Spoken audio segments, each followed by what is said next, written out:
मानस पढ़ेंगे तो पाएंगे कि शंकर जी जैसे सदगुरु मिलने के बाद भी रावण कभी उनसे समझा नहीं और शंकर जी ने कभी उसे समझाया नहीं, कभी नहीं समझाया।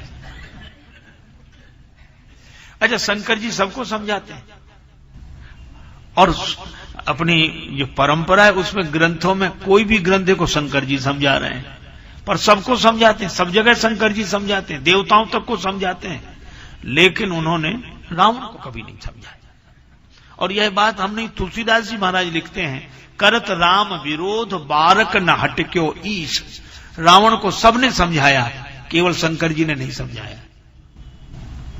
तो शंकर जी से किसी ने कहा कि आप क्यों नहीं समझाते? और तो सब समझाते हैं। शंकर जी बोले, जो समझाते हैं वो खुद नहीं समझते, इसलिए समझाते हैं। हम रावण को अच्छी तरह समझते हैं, इसलिए नहीं समझाते। क्यों? बोले ना समझी भी दो तरह की होती है, दोष की तरह हो तो दूर हो जाएगी, पर स्वभाव हो तो मिटे ना मलिन स्वभाव अभंगो। अच्छा, फिर भी समझाते क्यों नहीं? शंकर जी बोले, लाभ नहीं होगा, श्रद्धावान लभते ज्ञानम। ज्ञान की प्राप्ति तो श्रद्धावान को होती है। और यह शंकर जी बोले, ये मुझे जब जब देखता है तब तब हंसता है। तो कहा कि आपको देखकर क्यों हंसता है? कहा कि जैसे ही मैं सामने जाता हूं तो यह हमारी ओर देखकर हंसता है, फिर कहता गुरुजी इधर देखो। तो हम पूछते क्या देखें? तो ये कहता है कि आपके तो 5 ही सिर हैं, इधर तो 10 हैं, तो हम तो आपसे दुगने पहले ही हैं। तो जो व्यक्ति गुरुजी से अपनी समझ दुगनी समझे, उसको गुरु लोग समझाएं भी तो कैसे समझाएं? उसको यह भ्रम है कि गुरुजी से दुगने तो हम ही हैं। और यही कारण है कि एक दिन रावण गया तो कैलाश पर्वत हिलाने लगा। अब कैलाश पर्वत हिला तो शंकर जी भी हिले। कौतुक ही कैलाश पुण्य लीनी से जाए उठाए, हिलाया तो कैलाश पर्वत हिला, शंकर जी हिले तो पार्वती जी और सब हिलने लगी कैलाश पर जितने। तो पार्वती माता ने पूछा कि हे देवादिदेव महादेव, क्या हो रहा है ये? शंकर जी मुस्कुरा कर बोले, चेला आया है, चेला आया है, चेला। अरे तो चेला आया है तो ये हलचल क्यों मचाए हुए? शंकर जी बोले, रावण जैसा चेला आएगा तो हलचल ही मचेगी, क्योंकि जो गुरुओं के यहां जाकर भी हलचल मचाते हैं, क्योंकि गुरुजी से अधिक खोपड़ी वाला अपने को समझते हैं, उनके 5 हमारे 10, ये खोपड़ी वाले हलचल ही मचाते हैं। और यही कारण है कि श्री सीता जी का जन्म घट से हुआ है। और घट शब्द में श्लेष है, घट घड़े को भी कहते हैं और घट हृदय को भी कहते हैं। और श्री सीता जी शांति हैं, भक्ति हैं। भक्ति का जन्म होगा तो हृदय से होगा। और एक अद्भुत संकेत है, रावण ने सीता जी का हरण किया है। भक्ति का जन्म हृदय से होता है, खोपड़ी वाले तो हरण करते हैं। और एक सज्जन बड़ी अच्छी बात कहते, इसका नाम ही खोपड़ी है, खो दिया है इसीलिए तो पड़ी है।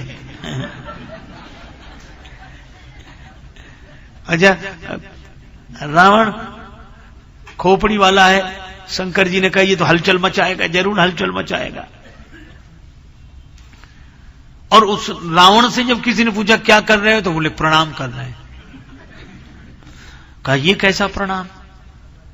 तो बोले गुरु जी को सिरोधार्य कर रहे हैं। कैसे? कहा कैलाश पर्वत उखाड़ कर सिर पे रख लेंगे, पर्वत सिर पे, इसके ऊपर गुरु जी। तो कहा ये क्या है? बोले प्रणाम। कहा ये कैसा प्रणाम? प्रणाम तो ऐसा है कि शिष्य गुरु जी के चरणों में सिर झुकाता है और गुरु शिष्य के सिर पर हाथ रखते ऊपर उठाते कि उठो बेटा। शिष्य कहता है कि गिरना मेरा स्वभाव है और गिरते हुए को ऊपर उठा लेना आपका स्वभाव है। शिष्य का भाव यह है कि मुझ गिरते हुए को आपने ऊपर उठा लिया, गुरुदेव आपकी कृपा है इसलिए मुझे आज यह ऊंचाई मिली है, नहीं तो कैसे मिलती? जब तक बिके न थे कोई पूछता न था, तुमने खरीद कर अनमोल कर दिया। भाव तो यह है।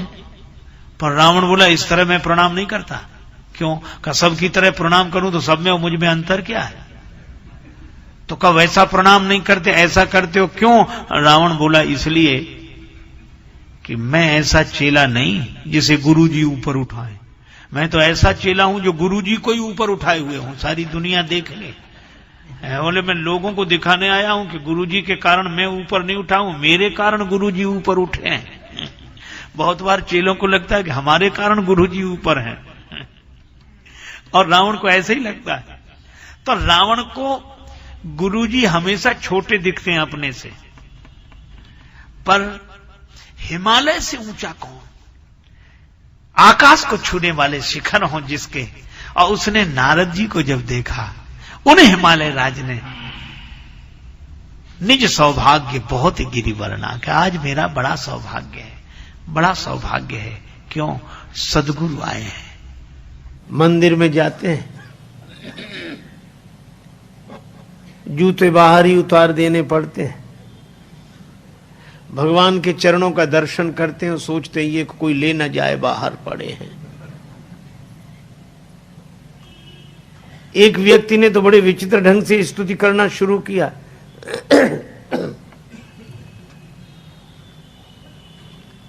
वह स्तुति कर रहा था, त्वमेव माता। इतने में जूतों की याद आ गई। श्लोक चलता रहा, हाथ जुड़े रहे। अब भगवान की ओर देखकर कहता त्वमेव माता, फिर बाहर दृष्टि डालता, च पिता त्वमेव, त्वमेव बंधु च सखा त्वमेव, त्वमेव विद्या च द्रविणम त्वमेव, और फिर हाथ जोड़, त्वमेव सर्वम मम देव देवा। भगवान के चरणों को देखते हैं और याद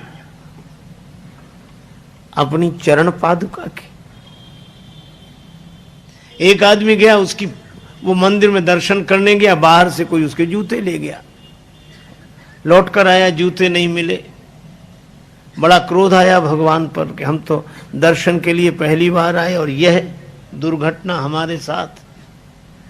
तो बड़े क्रोध में भर कर गया कि भगवान से आज तो कुछ कहेंगे।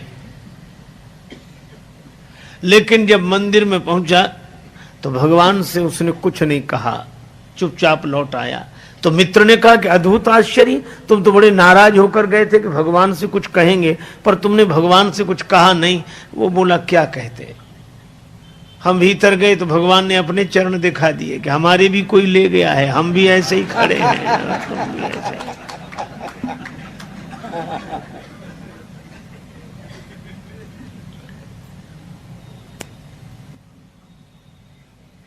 आप विचार करो, श्री सीता जी लंका में हैं, अशोक वाटिका में हैं, और अपने चरणों में दृष्टि पर मन राम जी के चरण कमलों में।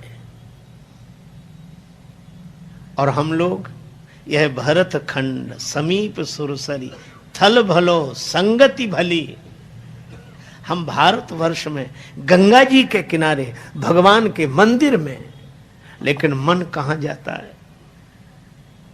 हमारे गुरुदेव कहते थे भक्ति उसी की हो रही जहां टिका मन जाए, और अंत वही हो जाता है जिसे ले अपनाए। श्री सीता जी के चरित्र की महिमा का वर्णन क्या कोई कर सके। लंका में अशोक वाटिका में बैठकर अपने चरणों में दृष्टि रखकर मन राम पद कमल लीन। भगवान ने कहा कि अंगद जी को फिर भेजो। अंगद जी गए। हनुमान जी हैं पूरे साधु, अंगद जी हैं पूरे सिपाही। साधु आस्था की स्थापना करता है, सिपाही के द्वारा व्यवस्था की बात विधिवत होती है। अंगद जी ने नगर में प्रवेश किया, रावण का बेटा मिल गया। बंदर बोले वही राक्षस बोले वही बंदर फिर आ गया। लेकिन रावण के बेटे ने लात उठाई, मार नहीं पाई। अंगद जी ने गई पद पट के भूमि भमाई। राक्षस बोले ये बंदर वो नहीं, दूसरा है ये तो। रावण के बेटे को ही मार डाला, हाथ गिरते ही ऊपर गया। अंगद जी रास्ता नहीं पूछ रहे तो भी बता देते इधर से इधर से इधर से। अरे रास्ता काहे को बता रहे, बोले आगे बढ़े, यहां से तो पीछा छूटे। और रास्ता इसलिए भी बता रहे हैं कि हम तो पहले ही समझ गए थे, वही नहीं समझा जो सिंहासन पर बैठा उसी को समझाओ। अंगद जी को देखकर सभासद उठे, रावण ने फटकारा तो बिचारी न बैठ पाए न उठ पाए। कौन है तू?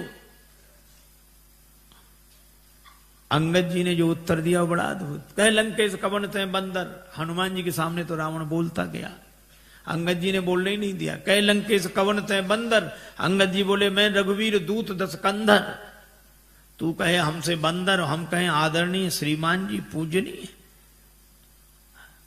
एक चौबे जी थे, उनसे कोई कहे चौबे जी तो चौबे जी कहते हाँ जी, और कोई कहे चौबे तो फिर कहते क्यों बे। अंगद जी ने कहा कि तू मुझसे बंदर कहे, और अंगद जी फिर चुप नहीं हुए। मम जन कहीं तो रही मिताई तो हित कारण आयूं। भाई मेरे पिता से तुम्हारी मित्रता थी, तुम्हारे भले के लिए आया हूं।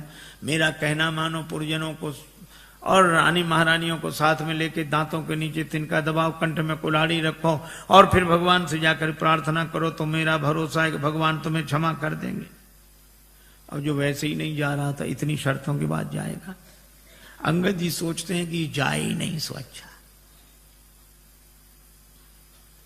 रावण बोला तेरे पिता से मेरी मित्रता, कौन है तेरा पिता? अब रावण खूब जानता है ये बाली का बेटा है, लेकिन पूछा ऐसे ताकि अंगद कहें कि बाली तो मर गए। मैं पूछूंगा कौन सी बीमारी हुई क्या? राम जी के बाण से। तो रावण बोला मैं फिर कहूंगा कि जिसने तेरे बाप को मार डाला उसी की सेवा करते शर्म नहीं आती?